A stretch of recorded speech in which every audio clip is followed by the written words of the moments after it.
வந்து வரவழைப்போமாக. Praise the lord pastor. தோத்திரம் சிஸ்டர், தோத்திரம். ஸ்தோத்திரம். அருமையான பரத பக்க குழந்தையின் பக்க நல்ல அழகா இருக்கிறது. வாருங்கள் பாஸ்டர், வந்து கர்த்தருடைய நாமத்தை உயர்த்துங்கள். ஆமென். ஆமென் ஆமென் ஆமென் ஆமென். வார்த்தையை பயந்து தமிழ் கிறிஸ்தவ வானொலி நேயர்கள் நித்திய வைச்ச நிகழ்ச்சியிலே கலந்து கொண்டு கர்த்தருடைய வார்த்தையை கேட்பதற்கு ஆவலோடு இருக்கிற உங்கள் யாவருக்கும் அன்பின் இரட்சகருமா இருக்கிற இயேசு நாமத்தில் என் அன்பின் வாழ்த்துக்களை தெரிவிப்பதில் நான் மிகுந்த மகிழ்ச்சி அடைகிறேன். பிரியமானவர்களே, நாம் கடந்த வாரத்திலே விழுந்து போன நீதிமான்களின் அடையாளம் என்ற தலைப்பிலே பார்த்தோம். அது அநேகருக்கு ஆசீர்வாதமாக இருந்தது என்று நான் அறிந்து கொண்டேன். இந்த நாளிலும் நாம் என்ன செய்ய போறோம்? ஒரு அப்போஸ்தலனாகிய பவுலை குறித்து நாம் பார்க்க போகிறோம். அப்போஸ்தலனாகிய பவுல் என்பவர் ஒரு விழுந்து போகாத ஒரு நீதிமான். புதிய ஏற்பாட்டுல ஒரு முறை கூட விழுந்து போகாத ஒரு நீதிமான். நீதிமான்கள் என்ற வார்த்தையை அதிகமாக புதிய ஏற்பாட்டிலே சொன்ன ஒரு மனிதன் அப்போஸ்தலனாகிய பவுல். நீதிமான் கேரக்டர் என்ன, நீதிமான் குணங்கள் என்ன, நீதிமான் எப்படி ஜெபிக்க வேண்டும், நீதிமான் எப்படி பேச வேண்டும், நீதிமான் எப்படி பிரசங்கம் பண்ண வேண்டும், நீதிமான் எப்படி ஊழியம் செய்ய வேண்டும், நீதிமான் எப்படி பழக வேண்டும் என்று சொல்லி அவருடைய தன்மைகள், கேரக்டர்களை இந்த புதிய ஏற்பாட்டில நம்ம பார்க்க முடியும். அவர் பாருங்க, ஒரு முறை கூட விழுந்து போகாத ஒரு வைராக்கியமான ஒரு அற்புதமான ஒரு ஊழியக்காரர். இந்த செய்தி ஒரு தொடர் போதனையாக நான் கொடுக்க இருக்கிறேன். இது இந்த காலகட்டத்திலே புதிதாக ஊழியத்துக்கு வருகிற வாலிபர்கள், புதிதாக ஊழியத்துக்கு வந்திருக்கிறவர்கள், ஊழியத்துக்கு வந்துவிட்டு எப்படி ஊழியம் செய்வதென்று தெரியாமல் இருக்கிறவர்கள், தடுமாறி கொண்டிருக்கிறவர்களுக்கு இது ஒரு அற்புதமான ஒரு செய்தியாக இருக்கும். நீங்கள் தைரியமாக ஊழியம் செய்யலாம், தைரியமாக ஜெபிக்கலாம், தைரியமாக சபைகளை நிறுவலாம். அப்படியாப்பட்ட ஒரு அற்புதமான செய்தியைத்தான் உங்களோடு கூட நான் பகிர்ந்தளிக்க போகிறேன். பரிசுத்த ஆவியானவருக்கு ஸ்தோத்திரம். நீங்கள் அப்போஸ்தலர் நடவடிக்கைகள் 9ஆம் அதிகாரத்தை திருப்பி வைத்துக் கொள்ளுங்கள். புதிய ஏற்பாட்டுல 174வது பக்கம் அப்போஸ்தலர் 9ஆம் அதிகாரத்தை எடுத்து வைத்துக் கொள்ளுங்கள். ஒரு வார்த்தையை நம்ம வாசிப்போம். அப்போஸ்தலர் 9ஆம் அதிகாரம் 20வது வசனத்தை வாசிப்போம். அப்போஸ்தலர் நடபடிகள் 9ஆம் அதிகாரம் 20வது வசனத்தை வாசிப்போம். தாமதமின்றி கிறிஸ்து தேவனுடைய குமாரன் என்று ஆலயங்களிலே பிரசங்கித்தான். மறுபடி வாசிப்போம். தாமதமின்றி கிறிஸ்து தேவனுடைய குமாரன் என்று ஆலயங்களே பிரசங்கித்தான். செபிப்போம். பரலோகத்தை நல்ல தகப்பனே, நன்றியோடு துதிக்கிறோம். இந்த அற்புதமான நித்திய வெளிச்ச நிகழ்ச்சிக்காக நன்றி செலுத்துகிறோம். உடைய வார்த்தையை ஆவலோடு தாகத்தோடு கேட்டுக்கொண்டிருக்கிற அருமையான மக்களுக்காக துதிக்கிறோம், தோத்தரிக்கிறோம். பரிசுத்த ஆவியானவர் இந்த வசனங்களை கேட்கும் போது எங்களை உணர்வடைய செய்து, பலனடைய செய்து, கிறிஸ்துவுக்குள்ளாக எங்களை உருவாக்கி உன்னதங்களில் ஆவிக்குரிய சகல ஆசீர்வாதத்தை பெற்றுக்கொள்ளத்தக்கதாக ஆண்டவரே நீர் வழி நடத்தும்படியாக நம்முடைய கரத்தில் ஒப்பு கொடுக்கிறோம். ஆண்டவரின் சகல பிரஸ்தாபத்தை பார்க்கும் நேரமுடைய வார்த்தையை மகிமைப்படுத்துகிறீர். தமது வார்த்தையை அனுப்பி அழிவுக்கு தப்புவிக்கிற தேவன், தமது வார்த்தையை அனுப்பி சுகமாக்குற தேவன். உலகமெங்கிலும் இந்த வார்த்தையை கேட்டுக்கொண்டிருக்கிற ஜனங்கள் மேல் இந்த வார்த்தை போய் சுகமாக்கட்டும், விடுதலையாக்கட்டும், சமாதானத்தை கொடுக்கட்டும், உருவாக்கட்டும். ஆண்டவரே பயன்படுத்தும், ஆசீர்வதிங்க, காத்துக்கொள்ளுங்க. உடைய வார்த்தையை நீங்க மகிமைப்படுத்துங்க. நீங்க அப்படி செய்கிறபடியாலும் மக்கள் நன்றி. இயேசுவ நாமத்திலே ஜெபிக்கிறோம் பரிசுத்தமுள்ள நல்ல பிதாவே, ஆமென். பிரியமானவர்களே, முதலாவதாக அப்போஸ்தலனாகிய பவுல் என்ன செய்தார்? தாமதமின்றி இயேசுவை பிரசங்கித்தான் என்று பார்க்கிறோம். வசனம் மறுபடி 9:20. தாமதமின்றி கிறிஸ்து தேவனுடைய குமாரன் என்று ஆலயங்களிலே பிரசங்கித்தான் என்று சொல்லப்பட்டிருக்கிறது. பிரியமானவர், நல்ல ஒரு கவனமா கவனிங்க. இந்த அப்போஸ்தலனாகிய பவுல் எப்படியாப்பட்டவர்? தேவனால் தொடப்பட்டவர். இந்த அப்போஸ்தலர் 9ஆம் அதிகாரத்தின் துவக்கத்திலே பார்த்தா அவர் நிருபங்களை வாங்கி வந்தவர். எதற்காக? கிறிஸ்தவ மக்களை அழிப்பதற்காக, திருச்சபையை அடித்து நொறுக்குவதற்காக நிருபங்களை வாங்கி வரும்போது ஒரு மின்னலை போன்ற ஒளியின் மூலமாக இயேசு இவருக்கு தென்பட்டு அவரை வளைத்து தன் பக்கமாக திருப்பப்பட்ட ஒரு மனிதன், அற்புதமான மனிதன், இந்த தேவனால் தொடப்பட்ட மனிதன். அப்புறம் பாருங்க 6வது வசனம், பாருங்க 6வது வசனம். அவன் நடுங்கி திகைத்து, ஆண்டவரே, நான் என்ன செய்ய சித்தமாய் இருக்கிறீர் என்றான். அதற்கு கர்த்தர், நீ எழுந்து பட்டணத்துக்குள்ளே போ, நீ செய்ய வேண்டியது அங்கே உனக்கு சொல்லப்படும் என்றார். ஒரு ஆச்சரியமான பாருங்க, உடனடியாகவே எழுந்து கடவுளை அறிந்து கொண்டான் பாருங்க. விழுந்த உடனே இதுதான் ஒரு உற்சாகமான ஒரு ஆவி அவனை தோடப்பட்டது. நான் என்ன செய்ய விரும்புகிறீர் அப்படின்னு கடவுளை பார்த்து கேட்கிறான். அடுத்து பாருங்க, 3 நாள் உபவாசம் இருக்கான் பாருங்க. இன்னைக்கு அநேக மக்களை உபவாசம் இருங்கன்னு சொன்னா உபவாசம் இருக்கிறது இல்ல. உபவாசம் இருங்கன்னு சொல்லி கொடுத்தா கூட உபவாசம் இருக்குல்ல. இவருக்கு யாருமே சொல்லி கொடுக்கல. ஆனா 3 நாள் என்னது, புசியாமலும் குடியாமலும். 9வது வசனம், அவன் 3 நாள் பார்வை இல்லாதவனாய் புசியாமலும் குடியாமலும் இருந்தான். உபவாசம். அப்ப ஆவியானவரே அவனை உருவாக்குறாரு. இப்படித்தான் உபவாசம் இருக்கணும், இப்படித்தான் ஜெபிக்கணும்னு அங்க கத்து கொடுக்கல, சபைக்கு போகல. ஆனா ஞானஸ்நானம் கூட எடுக்கல, பரிசுத்தாவுடைய அபிஷேகம் எடுக்கல, எதுவுமே கிடையாது. இப்ப விழுந்தாரு, எழுந்தாரு, ஆண்டவரே நான் என்ன செய்ய நீர் விரும்புகிறீர் அப்படின்றாரு. 2வது 3 நாள் உபவாசம். உபவாசம்டா என்னன்னே தெரியாது. ஒருவேளை அவர் யூத பரம்பரையில பிறந்ததுனால இந்த உபவாசங்கள், ஓய்வு நாட்கள் அதெல்லாம் அவருக்கு தெரிஞ்சிருக்கும். அது பாருங்க முன் அடையாளம். அது சாதாரண காரியம் கிடையாது. 3வது பாருங்க, செபம் பண்றாரு. 11வது வசனம் பாருங்க, அப்பொழுது கர்த்தர் நீ எழுந்து நேர் தெருவு எண்ணப்பட்ட தெருவுக்கு போய் யூதாவின் வீட்டிலே தர்சு பட்டணத்தானாகிய சவுல் என்னும் பேருள்ள ஒருவனை தேடு, அவன் இப்போது செபம் பண்ணுகிறான். இந்த சாட்சியெல்லாம் யாரு சொல்றது? அனேனியான்ற ஒரு ஊழியக்கார்ட்ட இயேசு சொல்லிட்டு இருக்கிறாரு, போப்பா இந்த தெருவுக்கு போ, அங்க ஒருத்தன் செபம் பண்ணிட்டு இருக்கான் பாருப்பா அப்படின்றாரு. அந்த மாதிரியான ஒரு அற்புதமான ஒரு மனிதன் தான் இந்த அப்போஸ்தலனாகிய பவுல். இப்படியாப்பட்ட மனிதன் பாருங்க, தேவனால் தொடப்பட்டாரு, 3 நாள் உபவாசம் இருந்தாரு, நான் என்ன செய்ய சித்தமா இருக்குன்னு சொன்னாரு, பார்வை அடைந்தவனாய் ஞானஸ்நானம் பெற்றான். பாருங்க 17, 18. இப்ப என்ன நடக்குது பாருங்க, 17, 18 வசனங்கள்.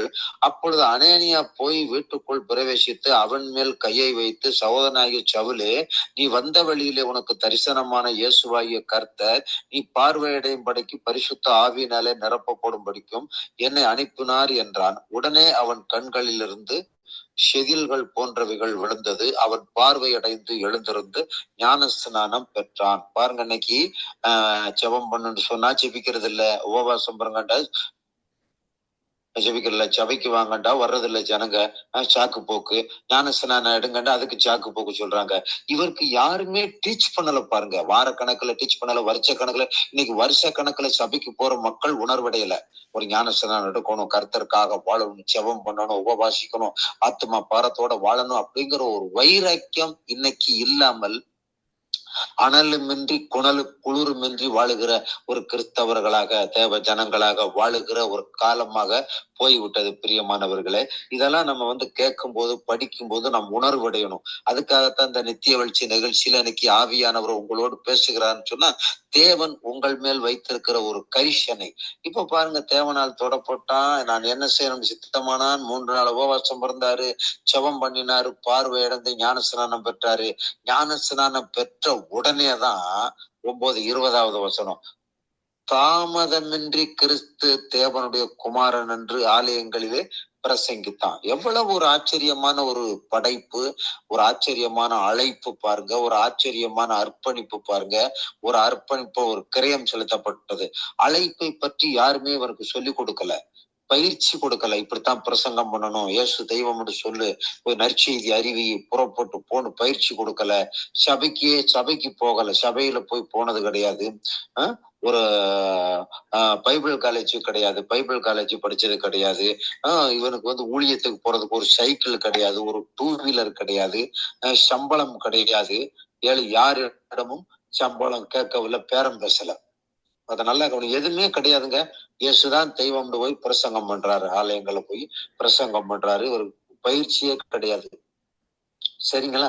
ஆனால் இன்னைக்கு நடக்கிற காலகட்டங்கள் எப்படி இருக்கிறது? ஒரு அற்புதமான மனிதன், தேவ மனிதன் அப்போஸ்தலனாகிய பவுல் இன்றைக்கு ஊழியத்துக்கு வருகிறவர்கள், ஊழியத்துக்கு அர்ப்பணித்திருக்கிறவர்கள், ஊழியம் செய்ய தெரியாதவர்கள், ஊழியம் செய்து கொண்டிருக்கிறவர்களுக்கு ஒரு முன்மாதிரியான ஒரு ரோல் மாடல். இயேசு கிறிஸ்துவுக்கு அடுத்து ஒரு முன்மாதிரியான ரோல் மாடல் பாருங்க.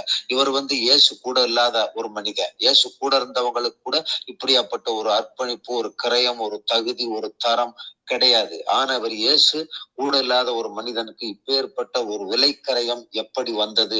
அது பரிசுத்த ஆவியானவரால் ஏற்படுத்தப்பட்ட ஒரு அற்புதமான அழைப்பு, அற்புதமான அர்ப்பணிப்பு, அற்புதமான கிரயம், அற்புதமான ஊழியம். பிரியமானவர்களே, நீங்கள் தெளிவாக இன்னும் அறிந்து கொள்ள வேண்டும். இது அவரை குறித்து நம்ம தொடர்ந்து பார்க்க போறோம். சரியா? ரெண்டாவது காரியம், இன்று ஊழியத்துக்கு வருகிறவர்கள் வந்த உடனே பேரம் பேசிட்டு தான் ஊழியத்துக்கு வராங்க. இன்னைக்கு பாருங்க, பவுல் எந்த காரியத்தை குறித்து பேரம் பேசல. என்ன கிடையாது, அவர் எல்லாத்தையுமே விட்டு விட்டு வந்தாருன்னு ஆகும். பிலிப்பியர் 3ஆம் அதிகாரத்துல பாத்தீங்கன்னு சொன்னா, நான் கிறிஸ்து இயேசுவை அறிகிற அறிவின் மேன்மைக்காக எல்லாவற்றையும் நான் குப்பையும் நஷ்டமாக எண்ணுகிறேன்னு சொல்ற. எல்லாத்தையுமே விட்டுட்டு தான் ஊழியத்துக்கு வந்தாருன்னு சொல்லப்பட்டிருக்கு. ஆனால் இன்றைக்கு ஒருவன் ஊழியத்துக்கு அழைக்கும் போது, ஊழியத்துக்கு வரும்போது பேரம் பேசிட்டு தான் ஊழியத்துக்கே வராங்க. எப்படி? நல்ல வீடு கிடைக்குமா? கிராமத்துல போய் நல்ல வீடு வாடகைக்கு எடுத்துருவீங்களா? வாடகை கரெக்டா கட்ட உதவி செய்வீங்களா? சம்பளம் எவ்வளவு? சம்பளம் நல்லா கிடைக்குமா? நல்ல டூவீலர் இருந்தா தான் நல்லா ஊழியம் செய்ய முடியும். பைபிள் காலேஜ் படிக்கிறார்கள். சிலர் பைபிள் காலேஜ் படிக்காமலே 5000, 10,000, 25,000 பணம் கொடுத்து பாஸ்டர், ரெவரண்ட், பிஷப் என்ற பட்டத்தை சன்றித்தாள் வாங்கி கொள்கிறார்கள். சர்டிபிகேட் வாங்கி கொள்றாங்க. பிரசங்கம் செய்ய பேரம் பேசுகிறார்கள். பிரசங்கம் பண்ண பிரசங்கம் பண்ண வந்தா எவ்வளவு கொடுப்பீங்க? 500 கொடுப்பீங்களா? 1000 கொடுப்பீங்களா? 2000 கொடுப்பீங்களா? 3000 கொடுப்பீங்களான்னு பேரம் பேசிக் கொள்கிறார்கள். ஆத்துமாக்களே இல்லாமல் கல்லறை தோட்டம் வாங்குறாங்க. இன்னைக்கு நிறைய போதகர்கள், எனக்கு தெரியும், மதுரையிலேயே தெரியும். தமிழ்நாட்டுல இருக்கிறேன். உங்க கனடாவுல அப்படின்னு தெரியல, மத்த வெளிநாடுகள் அப்படின்னு தெரியல. எங்க மதுரையில எல்லாம் வந்ததுன்னு ஒரு ஊழியக்கார் வருவாரு, ஊழியம் செய்வாரு. அங்க இங்கே ஓடி இனத்தை சொல்லாதெல்லாம் சொல்லி எனக்கு காசு வசூல் பண்ணி இடத்த வாங்கிடுவாரு, சபையை கட்டிடுவாரு, அவருக்குன்னு சொந்த வீட்டை கட்டிடுவாரு. அடுத்து ஆத்துமாக்கள் அடக்கம் பண்றதுக்கு கலர் தோட்டம்னு சொல்லி அதுக்கு பண்டு ரைஸ் பண்ணி பணத்துகளை வசூல் பண்ணி கலர் தோட்டம். ஆனா சபையில பார்த்தா ஆத்துமாவே இருக்காது. இப்படியாப்பட்ட ஊழியம் நான் குறை சொல்லல, உண்மையை சொல்லிட்டு இருக்கேன். இதெல்லாம் கர்த்தர் பார்த்து கொண்டிருக்கிறார். இப்ப பாடல் பாடினாங்க பாத்தீங்களா சகோதர தோழி, கடைசி நாட்கள் நெருங்கி வருகிறது. அதனால ஆண்டவருக்கு கணக்கு கொடுக்க வேண்டும். ஆண்டவர் பார்த்து கொண்டிருக்கிறார். ஏன் இன்னைக்கு தேசத்துல எழுப்புதல் இல்ல, சபைகள் எழுப்புதல்னு சொன்னா எல்லாமே கர்த்தர் பிரியப்படுகிற ஊழியம் இல்ல. எதுவுமே இல்லாம சபை, எதுவுமே இல்லாம இடம், எதுவுமே இல்லாம கட்டடம், எதுவுமே இல்லாம கலர் தோட்டம். அடக்கம் பண்றதுக்கு ஆள் இருந்தா தானே கலர் தோட்டம், ஆளே இல்ல கலர் தோட்டம் வாங்கிடுறாங்க. இப்படி நிறைய நடக்குது. சரிங்களா? இந்த மாதிரி எல்லாம் ஒரு நடக்கிற காரியங்கள் தேவனுக்கு பிரியமில்லாத ஒரு காரியம். இந்த செய்தியை கேட்டுக்கொண்டிருக்கிற அன்பான சகோதரனே, சகோதரிய, ஒருவேளை நீங்க ஊழியத்துக்கு புதிதாக வந்திருக்கலாம். ஊழியத்துக்கு வந்துவிட்டு ஊழியம் எப்படி செய்வதென்று தெரியாமல் இருக்கலாம். வேதத்தை நன்றாக படிங்கள். அப்போஸ்தலர் நடபடிகளை படிங்க. நிருபங்களை படிங்க. அப்போ பவுல் எழுதின நிருபங்களை படித்தாலே நீ பைபிள் காலேஜ் போகணுன்ற அவசியமே கிடையாது. பைபிள் காலேஜ் படிச்சுட்டு தான் ஊழியம் செய்யணுன்ற அவசியமே கிடையாது. நீ பைபிளை படிக்காம, சத்தியத்தை அறியாம நீ எத்தனை பைபிள் காலேஜ் படிச்சாலும், எத்தனை பட்டங்கள் வாழ்ந்தாலும் அது செல்லுபடி ஆகாது. ஆனால் சத்தியத்தையும் அறிவீர்கள், சத்தியம் உங்களை விடுதலையாக்கும் சொல்லி யோவான் 8:32 சொல்றாரு. அதனால இரவும் பகலும் சத்தியத்தை நீங்கள் அறிந்து கொள்ளுங்கள்.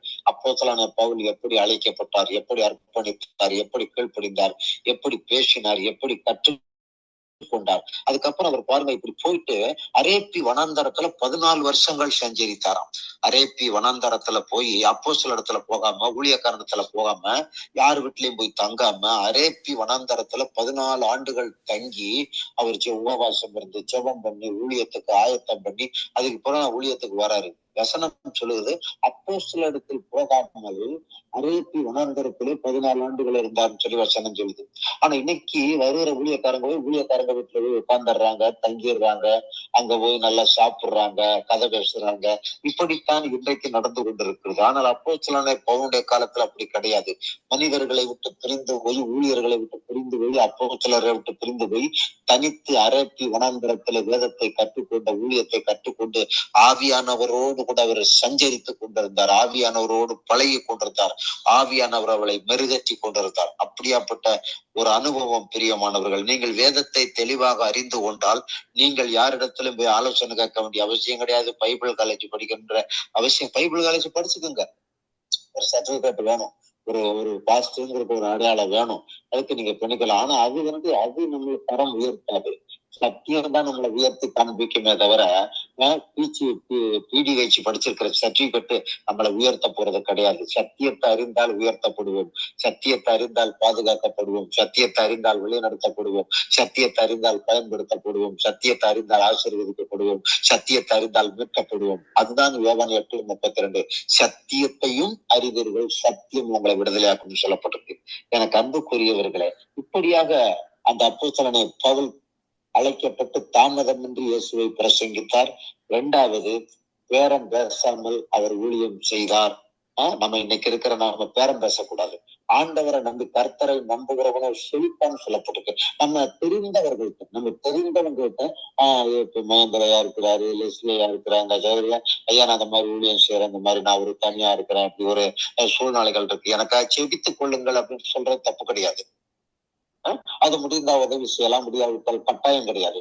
ஆனா இதே ஒரு குறிக்கோளா இருக்க, ஒரு வசூல் பண்றதுலயே ஃபண்ட் ரைஸ் பண்றதுலயே குறிக்கோளாவே இருக்கக்கூடாது. ஒரு ஊழியக்காரன் எப்பொழுதுமே தேவனை சார்ந்திருக்கணும், ஒரு தரிசனத்தை சார்ந்திருக்கணும், சிலுவையை சார்ந்திருக்கணும், கிறிஸ்துவன் பாடுகளை சார்ந்திருக்கணும், சத்தியத்தை சார்ந்த சத்தியமுள்ளவனா இருக்கணும். அதுதான் அழைப்பு, அதுதான் ஆசீர்வாதம், அதுதான் உயர்வு, அதுதான் மேன்மை. எப்பொழுதுமே பணமே தரிசனமா இருக்கக்கூடாது, பணமே குறிக்கோளா இருக்கக்கூடாது.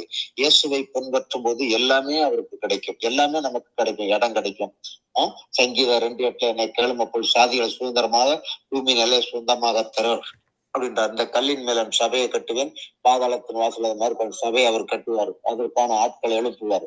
ஜனங்களை ஜனங்கள் வந்துட்டா சபை ஆட்டோமேட்டிக்கா வந்துடும். ஜனங்கள் வந்துட்டா பணம் ஆட்டோமேட்டிக்கா வந்துடும்.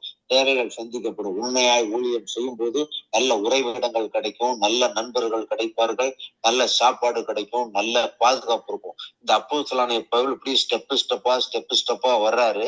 வரும்போது நல்ல ஒரு பர்னப்பான்ற மனிதன் கிடைக்கிறாரு. அவர் அதுக்கப்புறம் சீசர்கள் கிடைக்கிறாங்க, சீசர்கள் வீட்டுல தங்குறாரு, சாப்பிடுறாரு, ஊழியம் செய்யறாரு, பிரயாணம் பண்றாரு, நடக்கிறது. இதெல்லாம் குறித்து நிறைய நீங்கள் நிருபங்களை படிக்கும் போது ஊழியத்தை நீங்கள் கற்றுக்கொள்ளலாம். இதெல்லாம் பைபிள் காலேஜ்ல சொல்லி தர மாட்டாங்க. சரியா, நான் ஓப்பனா சொல்றேன். நான் உண்மையைத்தான் உண்மையை பேசிக்கிட்டு இருக்கிறேன். இதெல்லாம் பைபிள் காலேஜ் போனாலும் கிடைக்காது இந்த சத்தியம். நீங்க பைபிளை திறந்து வச்சு இரவும் பகலும் படிக்கும் போது, பரிசுத்த ஆவியானவருடைய உதவியோடு படிக்கும் போது, பரிசுத்த ஆவியானவர் உங்களை சகல சொத்துக்கள் நடத்தி கற்றுக் கொடுப்பார். சரிங்களா? அப்ப மூன்றாவது, முதல்ல அர்ப்பணித்த உடனே கிறிஸ்துவை பிரசங்கித்தார். இரண்டாவது, பேரம் பேசாமல் ஊழியத்துக்கு வரும்போது எல்லா தேவைகளையும் ஆண்டவர் ஆவியானவர் சந்தித்து கொடுப்பார். மூன்றாவதாக, இப்படி உங்களோடு பேசி கொண்டிருக்கிற என்னுடைய சாட்சி, எனது சாட்சியை நான் பகிர்ந்தோம். 1998 தேவனை அறிந்து ஏற்றுக்கொண்டேன். மரணப்படுக்கையில கிடக்கும் போது ஒரு ஊழியக்காரர் ஆண்டவரை பற்றி சொல்லும் போது, மருத்துவர்கள் கைவிட்ட போது, சுவிசேஷத்தை ஏற்றுக்கொண்ட போது ஆண்டவர் எனக்கு சீவனை கொடுத்தார். இயேசுவின் ரத்தத்தில் கழுவப்பட்டேன். நான் உடனடியாக 1999 ஞானஸ்நானம் பெற்றேன். 2000 ஜனவரி 13 பரிசுத்த ஆவியானுடைய அபிஷேகத்தை பெற்றேன். 2 வருடங்கள் மட்டுமே சபைக்கு போனேன். 2 வருடங்கள் சபைக்கு போன, கூலி வேலை செய்து கொண்டு, தோட்ட வேலை செய்து கொண்டு நான் சபைக்கு போய் கொண்டிருந்தேன். 2001 ஊழியம் செய்ய ஆரம்பித்தேன். தேவனை அழைத்தார், தேவனே அழைத்தார். யாரும் சொல்லி நான் ஊழியத்துக்கு வரல. உனக்கு நல்ல டேலண்ட் இருக்கு, நல்ல ஜெபம் பண்ற, நல்ல பைபிள் படிக்கிற, நீ ஊழியம் செய்யிட்டு யாருமே எனக்கு சொன்னது கிடையாது. ஆனா ஊழியத்துக்கு வந்த பிறகு எதிர்ப்பு தான். ஊழியக்காரங்க மத்தியில, சபைகள் மத்தியில, விசுவாசிகள் மத்தியில இருந்து எனக்கு பழி சொல்லும், பரிகாசமும், எதிர்ப்பும் வந்ததே தவிர ஊழியம் செய்யடா அது நல்லதுன்னு யாருமே எனக்கு சொல்லி கொடுக்கல. 2001 ஊழியம் செய்ய ஆரம்பித்தேன். வேலை செய்த, அதாவது கல்கோவாரியில போய் கல் உடைத்து நானும் என் மனைவியும் குழந்தைகளும் சாப்பிட்டு கொண்டு வேலை செய்து கொண்டே ஊழியம் செய்தேன். அடுத்து 2003 ஏப்ரல் மாசம் முழு நேர ஊழியத்திற்கு என்னை அர்ப்பணித்து ஊழியத்துக்கு வந்தேன். சரிங்களா? அப்ப ஊழியத்துக்கு வந்த போதுதான் இந்த ஒரு கிராமத்துல அன்னைக்கு 120 ரூபா தான் வாடகை. ஒரு ஓட்டு வீடு, கரண்ட் கிடையாது, மின்சாரம் கிடையாது. மண்ணெண்ணெய் விளக்குல தான் பைபிள் படிப்பேன் இரவும் பகலும். நைட்ல மண்ணெண்ணெய் விளக்குல தான் மண்ணெண்ணெய் வாங்கி வச்சுக்கிட்டு, பாட்டில், அதுவும் விளக்கு கிடையாது, ஒரு பீங்காம் பாட்டில்ல ஒரு கயரை திரி மாதிரி போட்டு மண்ணெண்ணெயை ஊத்தி பொருதி வச்சு அதுலதான் நான் பைபிள் படிச்சேன். அப்படி படிச்சுட்டு அப்படி ஊழியம் செய்த நாட்கள்ல சில நாட்கள் பசி பட்டினி ஊத்தல. நான் வேலைக்கு போறதை நிறுத்தியாச்சு. இப்ப முழுநாரம் இப்ப கர்த்தர் கொடுத்தா தான் சாப்பிடணும், கர்த்தர் கொடுத்தா தான் டீ. என்ன, கருப்பு டீயே இல்லாம சர்க்கரையே இல்லாமல் எத்தனையோ நாள் இந்த கட்டன் காப்பி குடிச்சிருக்கிறேன். அந்த மாதிரி குழந்தைக்கு பால் கூட வாங்காத நிலைமையில நாங்கள் அந்த மாதிரி எல்லாம் ஊழியத்துல ஆரம்ப கால ஊழியத்துல இருந்தோம்.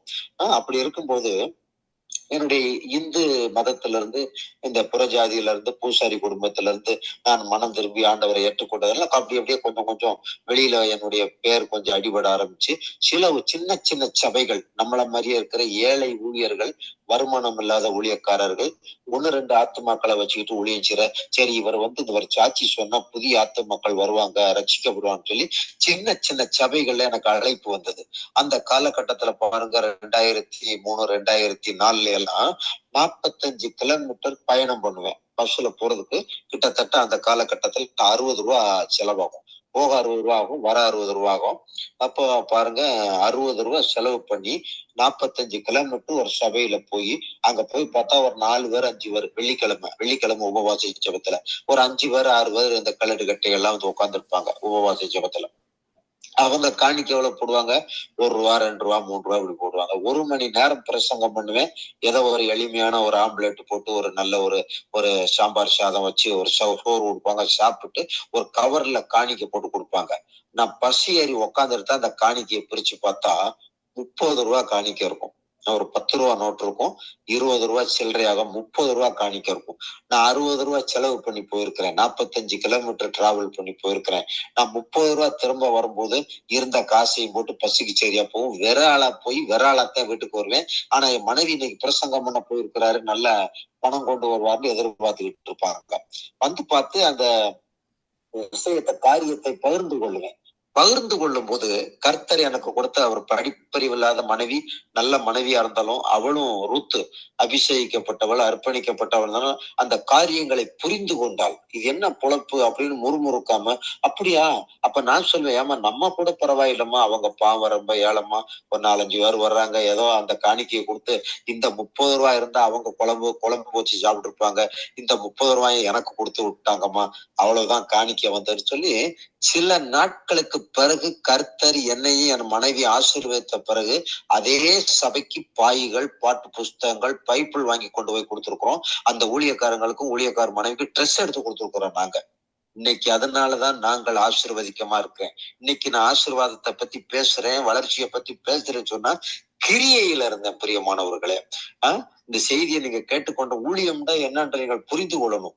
ஊழியத்தை புரிந்து கொண்டு ஊழியம் செய்யணும். ஊழியத்தை புரிந்து கொள்ளணும் சொன்னா கர்த்தருடைய வேதத்தை இரவும் பகலும் வாசிக்கணும், வசனத்துக்கு கீழ்ப்படியணும். அப்போ நீங்களும் நானும் எதற்காக பிடிக்கப்பட்டோம், எதற்காக அழைக்கப்பட்டோம் என்பதை நீங்கள் திட்டமும் தெளிவுமாக தெரிந்து கொள்ள வேண்டும். ஒரே ஒரு வசனத்தை வாசித்து நான் செபிக்க போறேன். இந்த அப்போஸ்தலனாகிய பவுல் சொன்ன வார்த்தை நம்ம எதற்காக பிடிக்கப்பட்டோம் என்ற நாம தெரிந்து கொள்ள வேண்டும். எபேசியர் 2ஆம் அதிகாரம் எடுத்துக்கொள்ளுங்க. எபேசியர் 2ஆம் அதிகாரம் எடுத்துக்கொள்ளுங்க. எபேசியர் 2:10. எபேசியர் 2:10. ஏனெனில் நற்கிரியைகளை செய்கிறதற்கு நாம் கிறிஸ்து இயேசுவுக்குள் சிருஷ்டிக்கப்பட்டு தேவனுடைய செய்கையாய் இருக்கிறோம். அவைகளில் நாம் நடக்கும்படி அவர் முன்னதாக அவைகளை ஆயத்தம் பண்ணி இருக்கிறார். இதுதான் உங்களுக்கும் எனக்கும் ஆண்டவர் எழுதி வைத்திருக்கிற வார்த்தை. மறுபடியும் எபேசியர் 2:10. ஏனெனில் நற்கிரியைகளை செய்வதற்கு, நல்ல காரியங்களை செய்வதற்கு நாம் கிறிஸ்து இயேசுவுக்குள் சிருஷ்டிக்கப்பட்டு தேவனுடைய செய்கையாய் இருக்கிறோம். அவைகளில் நாம் நடக்கும்படி அவர் முன்னதாக அவைகளை ஆயத்தம் பண்ணி வைத்திருக்கிறார். பிரியமானவர்களே, இந்த அப்போஸ்தலன் பவுல் அழைக்கப்பட்டார், தாமதமின்றி பிரசங்கம் பண்ணப்பட்டார், பேரம் பேசாமல் ஊழியம் செய்தார். 3வது என்னுடைய சாட்சியை பகிர்ந்து கொண்டேன். இப்படியாக அந்த கொஞ்சத்திலே உண்மையாய் இருந்து, கொஞ்சம் வருமானத்துல இந்த ஊழியக்காட்ட பிரசங்கம் பண்ண போனேன், இவ்வளவு தூரம் டிராவல் பண்ணி போனேன், 1 மணி நேரம் பிரசங்கம் பண்ண, படுவாவி 30 ரூபாய் கொடுத்து கடத்தி விட்டேன் அப்படின்லாம் நாங்க பேசல. அதே சபைக்கு நாங்கள் உதவி செய்கிறவர்களாய் கர்த்தர் எங்களை பயன்படுத்தினார். அப்படியாப்பட்ட ஒரு பாரத்தோடு கூட சபைகளை ஸ்திரப்படுத்துகிறவனாக, திருச்சபை ஊழியர்களை திலப்படுத்துகிறவனாக என்னை கர்த்தர் தெரிந்து கொண்டார், என்னை பயன்படுத்தினார்.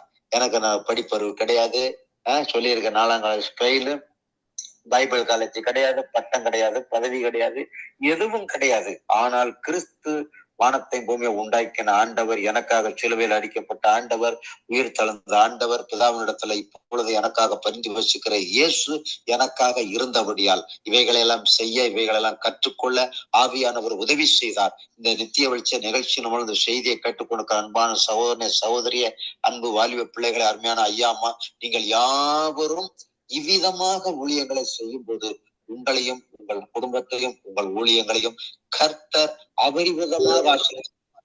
ஒருவேளை ஆத்துமாக்கள் அதிகமா இல்லாம இருக்கலாம், வருமானம் இல்லாம இருக்கலாம், தனிப்பட்ட முறையில இருக்கலாம், யாருமே இல்லைன்னு இருக்கலாம். கர்த்தர் உங்க கூட இருக்கிறார். இப்படியாக ஊழியத்தை ஆரம்பிங்க. ஸ்டெப்பாக ஊழியத்தை அடியெடுத்து வைங்க. பரிசுத்த ஆவியானவர் உங்களை பயங்கரமாய் பயன்படுத்துவார். ஜெபிப்போம். பரலோகத்தை நல்ல தகப்பனை நன்றியோடு துதிக்கிறோம், தோத்தரிக்கிறோம். இந்த விலையேறப்பட்ட அற்புதமான நாளுக்காக நன்றி செலுத்துகிறேன். நித்திய வெளிச்ச நிகழ்ச்சிக்காக உலகம் எங்கிலும் ஆண்டவர் இந்த அற்புதமான வேளையில அந்த உங்களுடைய வார்த்தையை கேட்டு அர்ப்பணித்து உணர்வடைந்து ஆண்டவரே சமூகத்துல கண்ணீரோடு நோக்கி பார்க்கிற பிள்ளைகள் மேல் உங்களுடைய அபிஷேகம் அளவில்லாமல் ஊற்றப்படட்டும்.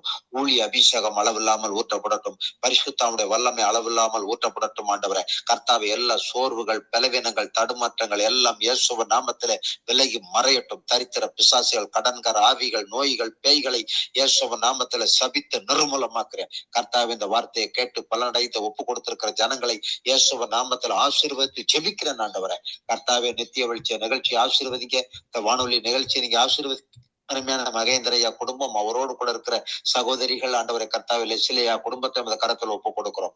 இந்த ஊழியங்கள் உங்களுடைய வருகை மட்டும் தொடர என் தேவனாய கர்த்தர் அருள் புரிந்து எங்கள் ஒவ்வொருவரையும் பயன்படுத்தி உங்களுடைய நாமத்துக்கு மகிமை உண்டு பண்ணும்படியாய் எங்களை முற்றிலுமாய் தாழ்த்தி வறுமையாக்கும் அது கரத்தில் ஒப்பு கொடுக்கிறோம். எல்லாவற்றிலும் உங்களுடைய நாமத்தை உயர்த்துகிறோம். நீர் பெருகவும் நாங்கள் சிறுக வேண்டுமாய் எங்களை தாழ்த்தி ஒப்பு கொடுக்கிறோம். எல்லா துதி கன மகிமெல்லாம் ஒருவருக்கு செலுத்துறங்கள் மீட்புற சேருமா இருக்கிற இயேசுவ நாமத்தில் செபிக்கிறாங்கள். பரிசுத்தமுள்ள நல்ல பிதாவே. ஆமென், ஆமென், ஆமென். கர்த்தர் உங்களை ஆசீர்வதிப்பார். God bless you. Amen, amen, amen pastor. அருமையான வார்த்தைகள் கொடுத்து உங்களோட சாட்சி மூலமாக உங்களோட சாட்சியை பகிர்ந்து கொடுத்தீர்கள். நன்றி பாஸ்டர். உங்களையும் உங்களோட குடும்பத்தாரையும் கர்த்தர் மென்மேலுமாக ஆசீர்வதிப்பாராக.